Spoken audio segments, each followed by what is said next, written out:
I know that this is a he, and I know that he's cute because I've been out here for a while doing this stuff. I'm just going to bang on the bucket because this is what we do to make them come over to us. And even though he's already here, I just want to make sure he remembers what it is. So this particular hippo that's sitting right in front of us right now is named Biko. And Biko was born a little farther north on the Sape River back in 2002. So he's approximately 10 years old. And we got to watch him grow up, and that was really kind of neat.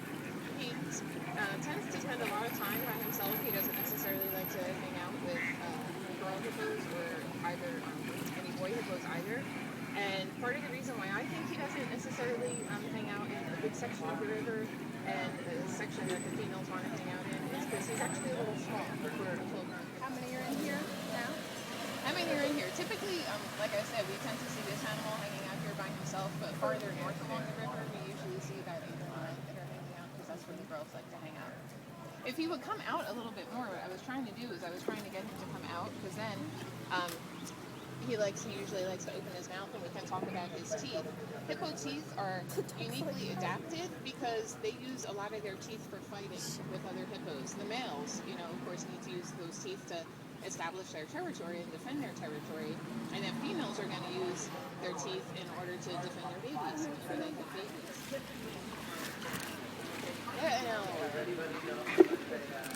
So now we can see too that hippos have 4 toes. Which, I don't know, I'm just pointing that out. A lot of people wonder how many toes they have. To me, it looks like they have very delicate wrists and ankles compared to the amount of weight that they need to support themselves with. I don't know. Biko. I know you can hear me. He's like, yes, I can, but I'm ignoring you. Another thing to look at least some people can see it, is his tail. I think those tails are actually pretty cool. They're very, very muscular, and it enables the hippos to do this fabulous, fabulous behavior that we call dung showering.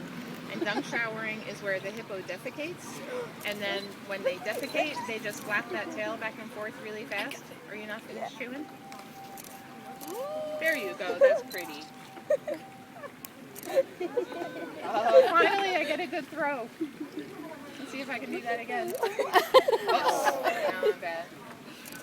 Yay! He knows I have bad aim, so he's not at all surprised that I can't get stuff in his mouth.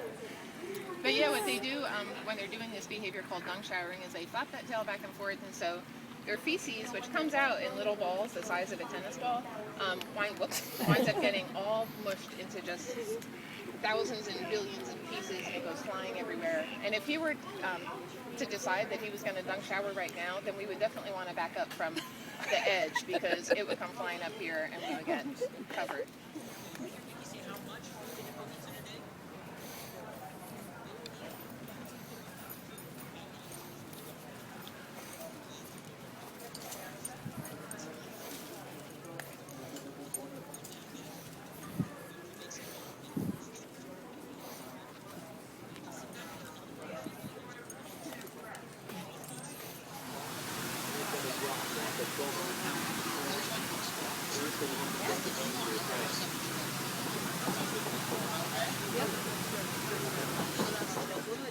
Across there. Watch her as she goes across. When she gets out to the middle, I can tell you she's going to stop and take some pictures because it's a great view out there. But also, that's where we have the most viewing holes. You don't have to run like she does. In fact, we prefer if you don't.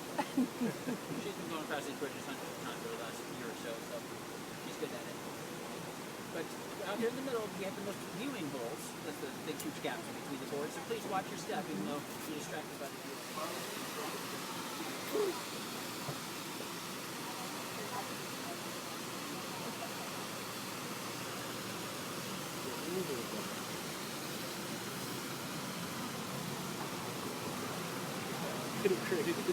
Another team too.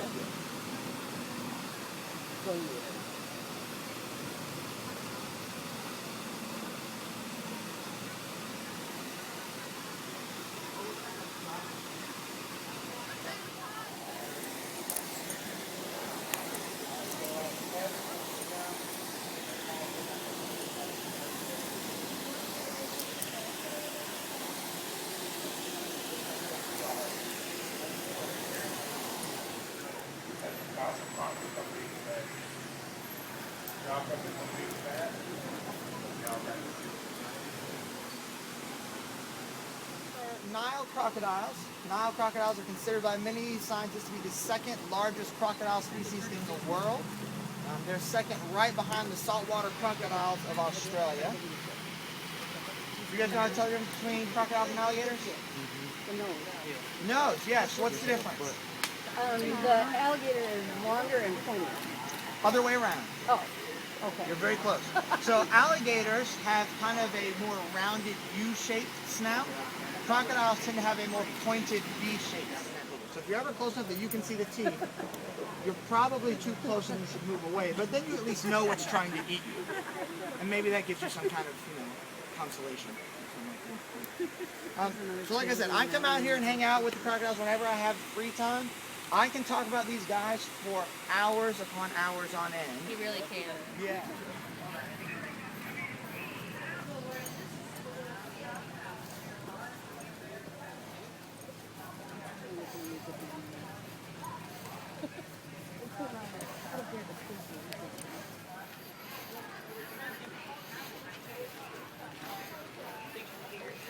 Welcome, folks. This is a little preview of what's coming on up ahead.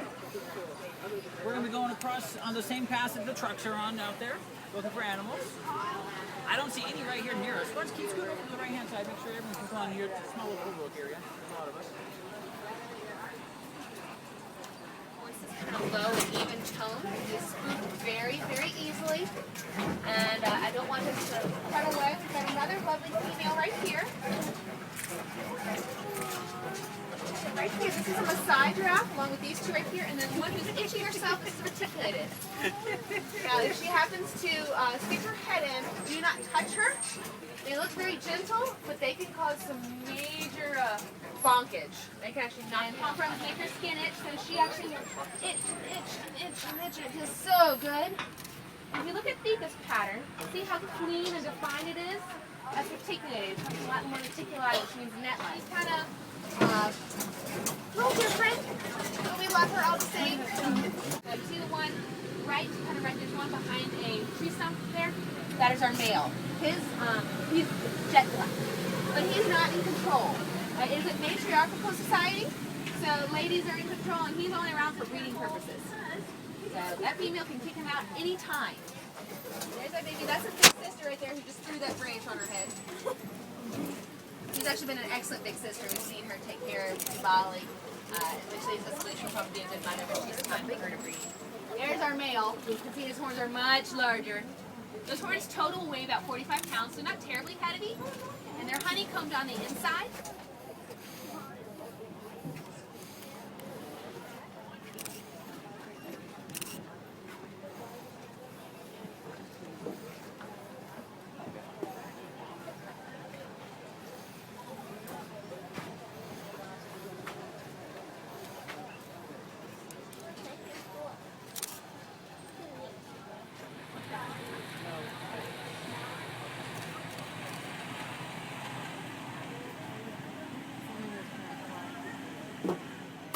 Place at your table. See a variety of different little yummies in there. You have a dendrobium orchid. This orchid is in fact edible, so you can bite off different petals. It kind of cleanses the palate. We have our refreshing fruit salad with a mint, honey, and ginger glaze. We have some strawberry yogurt with slightly sweetened granola and dried cranberries, and some creamy brie cheese with dried apricots. There's also a bamboo spoon in here. African dining is about using your hands, but yogurt in hands doesn't work too well. Then, next level, there's a smoked salmon roulade with a cream cheese and dill filling on a bed of jicama and cucumber slaw. There's some air-dried beef and prosciutto ham. Typical method of preserving meat in Africa is curing it like this. Then they usually use more antelope species, but since we can't really eat antelopes here, we've got beef and ham. They call it biltong in South Africa. It's awesome. And then there's lastly a pressed fig cake packed with almonds. I had a guest tell me it's kind of like an adult fig Newton. Kind of ends the meal on a sweet note, and some light and fluffy pita rounds that kind of mix and match. So go ahead and take a seat. I'll pass out a couple of tins for each table.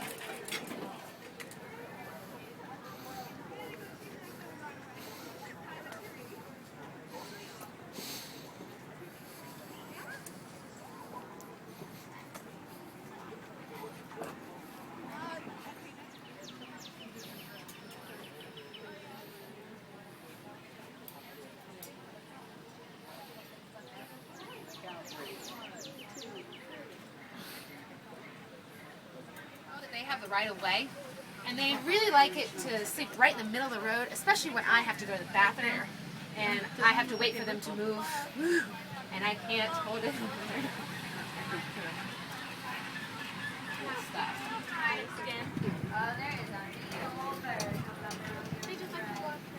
They do. They really do. These are the Bonson Bach. So their cousin is the Blessed Bach. Place it in the compartment that you'd like to help out. Again, either being big cats, elephants, rhinos, or that general fund. That basically helps animals from snails to whales, but you don't get to choose actually where it goes. But if you have a really passion about another animal that's maybe not in Africa, you can vote for that as well. Once you've done so, collect a Wild Africa Trek exclusive Conservation Hero button. We want to say thank you for helping save wildlife. And then once we've done that, we're going to do kind of one last group photo. That way you can both have Andy and myself.